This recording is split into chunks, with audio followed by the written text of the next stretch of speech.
네, 윤수경 변호사의 이슈 속 법과 생활, 조주빈 얘기 더 해보겠습니다. 변호사님, 앞서 리포트에서 봤는데 조주빈이 느닷없이 포토라인에서 손석희 JTBC 사장을 언급했죠. 네, 그 인터넷 메신저인 텔레그램에서 미성년자를 포함한 수많은 여성들의 성착취물을 제작하고 유포한 혐의를 받는 그 박사방 운영자인 조주빈이 경찰서를 나서면서 사건과 관련 없어 보이는 인물들을 언급을 했는데요. 오늘 오전 서울 종로경찰서를 나서면서 피해자들한테 할 말 없냐라는 취재진의 질문에 손석희 사장님, 윤장현 시장님, 김웅 기자님을 비롯해서 저에게 피해를 입은 모든 분들께 진심으로 사죄한다라고 말을 했습니다. 경찰 관계자는 그 조 씨의 발언 직후에 기자들과의 만남에서 거론된 분들이 아동 성착취물 관련된 사안은 아니고 다른 피해 사실로 조사를 진행 중인 게 있는데 완료가 안 됐다라고 밝히면서 현 상태에서는 사기 피해자라고 전했습니다. 그 조 씨는 음란물 유포를 인정하나, 뭐 살인 모의의 혐의를 인정하나, 범행은 왜 했나, 걸리지 않을 거라고 생각했냐, 죄책감을 안 느끼냐라는 질문에는 답을 하지 않았습니다. 조 씨가 언급했던 그 손석희는 JTBC 사장으로 윤장현 시장은 전 광주광역시장으로 추정이 됩니다. 그리고 김웅 기자는 그 손석희 JTBC 사장과 법적 분쟁을 벌이는 프리랜서 기자로 추정이 되고 있습니다. 미디어 오늘은 이 조 씨가 손석희 JTBC 대표이사에게 살해하겠다고 협박했다라는 것으로 보도한 바가 있습니다. 그 손 사장이 조주빈한테 협박을 당할 일이 뭐가 있는 건가요? 네, 그 조 씨는 지난해에 그 김웅 씨와 일부 언론이 제기했지만 사실 무근으로 밝혀진 바 있었던 소위 손석희 사장의 뺑소니 논란에 대해서 손 사장에게 불리한 증거가 있다라고 하면서 손 사장과 소송 중인 김웅 씨의 사주를 받아서 가족들을 테러하겠다고 사기를 쳤다고 합니다. 그 손 사장 가족의 사진, 주민등록번호 등을 이제 손 사장에게 보내고 언제든 벽돌 하나면 된다. 연변에서 사람을 쓰겠다라는 식으로 그 위협했다고 하는데요.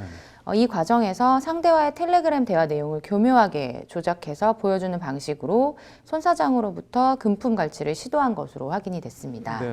그래서 손 사장은 뭐 적지 않은 불안을 느꼈고 지속적인 협박에 결국 뭐 일부 현금을 송금을 했고요. 그 후에는 조주빈이 잠적을 했다라고 미디어 오늘이 보도를 했습니다. 뭐 황당한데 조 씨가 평소에도 뭐 손 사장을 언급하기도 했다고 하던데 이건 또 무슨 얘기인가요? 네, 그 조주빈은 그 텔레그램에서 평소에 손 사장을 언급하면서 자신의 영향력을 과시했다고 합니다. 이제 텔레그램에서 자신을 마치 현실 세계의 거물인 양 소개를 했는데요. 이 과정에서 손 사장을 언급을 했는데 이때 이제 김 기자도 함께 이야기했다고 합니다.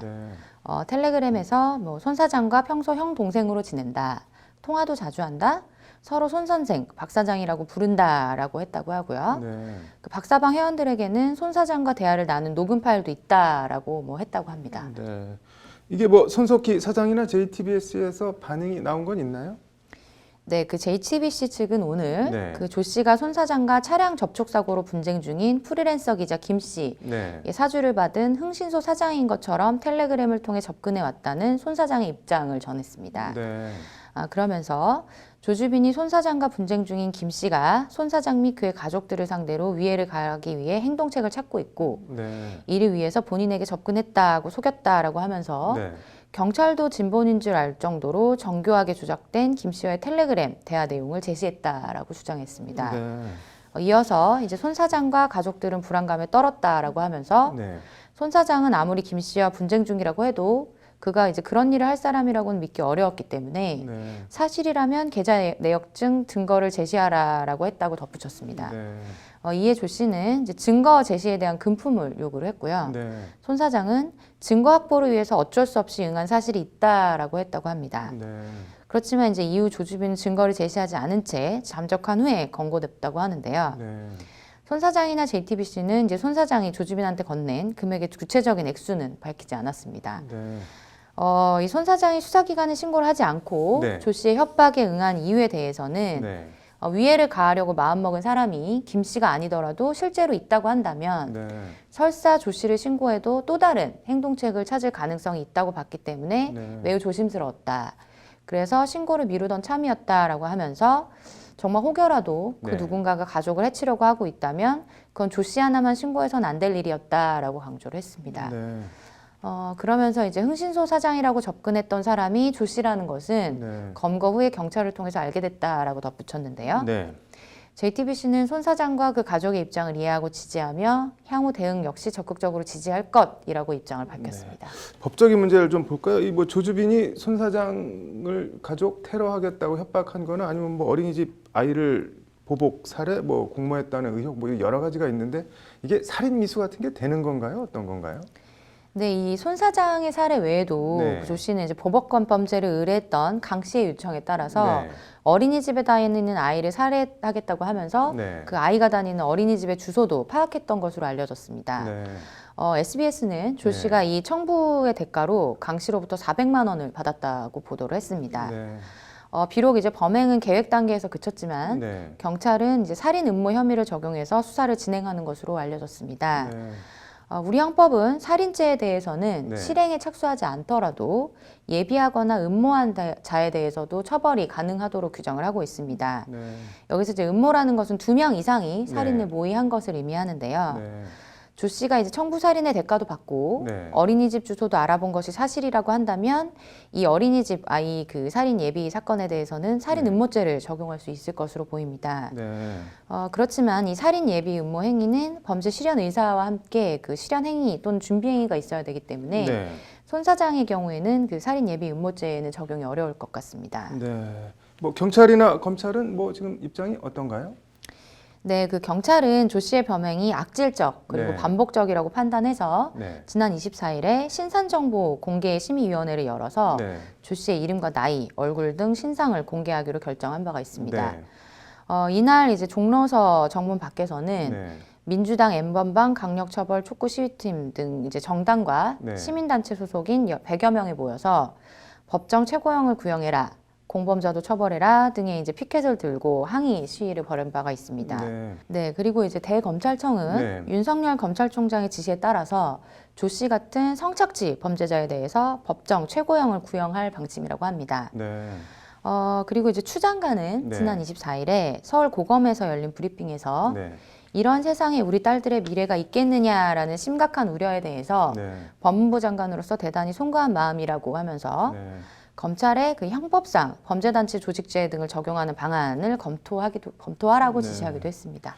이게 뭐 미성년자 성착취 동영상에서 살해 협박까지 뭐 이것저것 한 게 많은데 이 조주빈은 형을 받으면 어느 정도까지나 받을 수 있나요? 네, 먼저 추 장관이 언급한 네. 바 있는 그 범죄단체 조직대는 형법 제114조에 네. 규정이 되어 있습니다. 사형이나 무기징역 4년 이상의 징역에 해당하는 범죄를 목적으로 하는 단체를 조직하는 경우에 네. 성립을 하는 범죄인데요. 이게 유죄로 인정이 되게 되면 조직 내의 지위와 상관없이 네. 조직원들이 모두 그 범죄의 형량과 같은 형량으로 처벌할 수 있게 됩니다. 네. 그래서 예를 들어서 살인을 목적으로 단체를 조직했다고 하면 실제 살인 범행을 저질렀는지 여부와는 상관없이 네. 조직원 모두를 그 살인죄의 최대 형량인 사형으로 처벌할 수가 있게 되는 것입니다. 네. 그렇지만 이제 조 씨의 경우에 네. 이 범죄단체 조직 혐의를 적용할 수 있는지 여부는 그 징역 4년 이상으로 처벌되는 범죄를 목적으로 삼았는지 네. 그리고 이제 조직으로 인정될 만큼의 체계를 갖췄는지에 따라서 결정될 수 있겠습니다. 네. 현재 경찰이 파악하고 있는 범죄 사실을 보면 네. 적어도 그 박사방 운영자인 조주빈과 네. 그 핵심 일당은 범죄단체 조직대의 대상이 되는 범죄를 목적으로 네. 결성됐다고 인정할 여지가 있어 보입니다. 네. 그리고 또한 이제 일각에서는 네. 조 씨 일당에게 조직폭력배들에게 적용되는 폭력행위 처벌법상 범죄단체 조직 혐의를 적용할 수 있다라는 지적도 있는데요. 네. 이 폭처법 4조는 공동폭행이나 공동상해, 공동협박, 공동공갈 등을 목적으로 단체를 조직한 경우에 네. 그 수개에게는 최고 사형까지 선고할 수 있도록 되어 있습니다. 네. 그래서 간부의 경우에는 7년 이상의 징역, 일반 조직원은 2년 이상의 징역으로 처벌하도록 하고 있는데요. 네. 이 조 씨의 경우에 이제 어느 정도의 형량이 적용될지는 여러 네. 가지 범죄 사실을 고려해서 더 지켜봐야 될 것 같습니다. 네. 아무튼 수사랑 재판이 어떻게 되는지 말씀하신 대로 지켜봐야겠네요. 오늘 잘 들었습니다.